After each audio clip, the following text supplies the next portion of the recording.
ಸಮಸ್ತ ಕನ್ನಡಿಗರಿಗೆ ಸ್ವಾಗತ. ನೀವು ನೋಡ್ತಾ ಇದ್ದೀರಾ ಬಿಬಿ ನ್ಯೂಸ್ ಕನ್ನಡ. ನಾನು ರಮೇಶ್. ಕ್ರೀಡಾ ಲೋಕದಲ್ಲಿ ಅತಿ ದೊಡ್ಡ ಸುದ್ದಿ ಅಂದರೆ ಅದು ರಾಯಲ್ ಚಾಲೆಂಜರ್ಸ್ ಬೆಂಗಳೂರು ತಂಡದ ಮಾಲೀಕತ್ವದ ಬದಲಾವಣೆ. ಹೌದು, ಕನ್ನಡಿಗರ ನೆಚ್ಚಿನ RCB ಈಗ ಅಧಿಕೃತವಾಗಿ ಹೊಸ ಮಾಲೀಕರ ಪಾಲಾಗಿರುವುದು. 16,660 ಕೋಟಿ ರೂಪಾಯಿಗೆ ಮಾರಾಟವಾಗುವ ಮೂಲಕ IPL ಇತಿಹಾಸದಲ್ಲಿ ಹೊಸ ದಾಖಲೆ ಬರೆದಿರುವುದು RCB.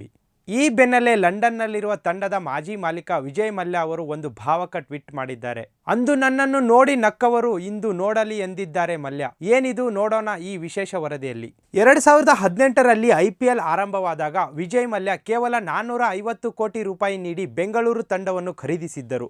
ಆದರೆ ಅನೇಕರು ಇಷ್ಟೊಂದು ದೊಡ್ಡ ಮೊತ್ತವನ್ನು ಕ್ರಿಕೆಟ್ ತಂಡದ ಮೇಲೆ ಹೂಡಿಕೆ ಮಾಡುವುದನ್ನು ನೋಡಿ ಇದೊಂದು ಹುಚ್ಚುತನ ಎಂದು ಟೀಕಿಸಿದ್ದರು. ಈಗ ಅದೇ ಹೂಡಿಕೆ 37 ಪಟ್ಟು ಬೆಳೆದು ನಿಂತಿದೆ. ಇದರ ಬಗ್ಗೆ ಟ್ವೀಟ್ ಮಾಡಿರುವ ಮಲ್ಯ, ನಾನು 2008ರಲ್ಲಿ ತಂಡವನ್ನು ಖರೀದಿಸಿದಾಗ ಎಲ್ಲರೂ ನಗುತ್ತಿದ್ದರು.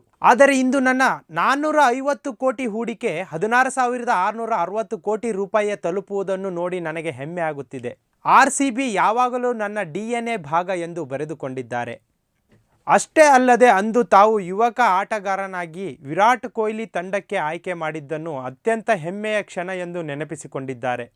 ಹಾಗಾದರೆ ಈ ದ್ವೈತ್ಯ ತಂಡವನ್ನು ಖರೀದಿಸಿದವರು ಯಾರು?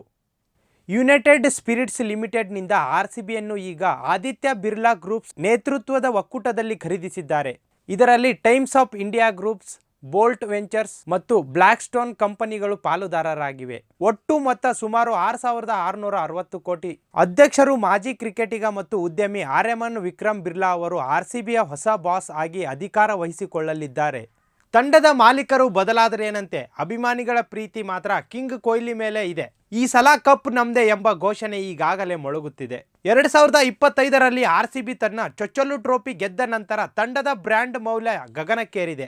18 ವರ್ಷಗಳಿಂದ ಒಂದೇ ತಂಡದಲ್ಲಿರುವ ವಿರಾಟ್ ಕೊಹ್ಲಿ ಬಗ್ಗೆ ಮಲ್ಯ ಅವರು ಮೆಚ್ಚುಗೆ ಸೂಚಿಸಿದ್ದು, ಹೊಸ ಮಾಲೀಕರ ಅಡಿಯಲ್ಲಿ ಕೊಹ್ಲಿ ಇನ್ನಷ್ಟು ಎತ್ತರಕ್ಕೆ ಬೆಳೆಯಲಿ ಎಂಬುದು ಅಭಿಮಾನಿಗಳ ಹಾರೈಕೆ. ಮತ್ತೊಂದೆಡೆ ಬೆಂಗಳೂರಿನಲ್ಲಿ ನಡೆದ ಇತ್ತೀಚಿನ ದುರಾದೃಷ್ಟಕರ ಘಟನೆಯಲ್ಲಿ ಮೃತಪಟ್ಟ ಅಭಿಮಾನಿಗಳ ಗೌರವಾರ್ಥವಾಗಿ ಚಿನ್ನಸ್ವಾಮಿ ಕ್ರೀಡಾಂಗಣದಲ್ಲಿ 11 ಆಸನಗಳು ಖಾಲಿ ಬಿಡುವ ನಿರ್ಧಾರವನ್ನು ಹೊಸ ಆಡಳಿತ ಮಂಡಳಿ ತೆಗೆದುಕೊಂಡಿದೆ. ಒಟ್ಟಿನಲ್ಲಿ ಕಿಂಗ್ ಫಿಶರ್ ಎಂಬ ಸಾಮ್ರಾಜ್ಯ ಕಟ್ಟಿದ ವಿಜಯ್ ಮಲ್ಯ ಇಂದು ಆರ್ಥಿಕ ಸಂಕಷ್ಟದಲ್ಲಿದ್ದರು. ಅವರು ಅಂದು ಬಿತ್ತಿದ RCB ಗಿಡ ಇಂದು ಹೆಮ್ಮರವಾಗಿ ಬೆಳೆದಿದೆ. ಹೊಸ ಮಾಲೀಕರ ಅಡಿಯಲ್ಲಿ RCB ಮುಂಬರುವ IPL 2026ರಲ್ಲಿ ಹೇಗೆ ಅಬ್ಬರಿಸಲಿದೆ ಎಂದು ಕಾದು ನೋಡಬೇಕು.